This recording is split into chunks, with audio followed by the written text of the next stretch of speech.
what we believe is right and that what others believe is wrong, we will meet with strong opposition. So we are going to look into sharing about the story of Jesus.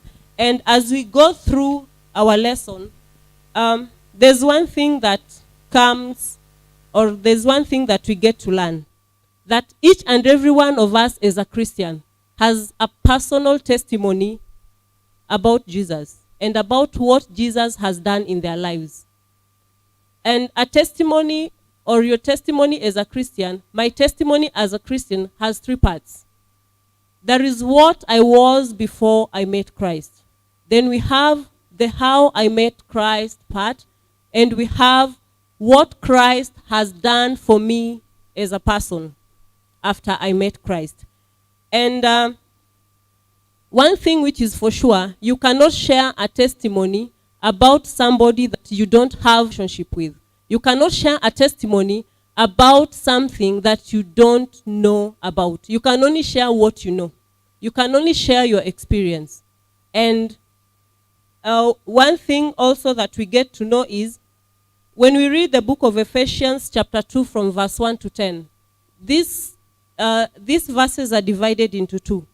We get to learn that we were dead in sin before we knew Christ. We live in the ways of the world, the evil powers that are above the world, and all that please our sinful selves, doing all our minds and bodies wanted. And as I read that verse, there's one verse I'd like us to read. If I can get somebody to help us read the book of Galatians chapter 5. You can start from verse 16, but majorly I'll request that you read verse 19 for now. Verse 19 and 20. 19, 20, and 21.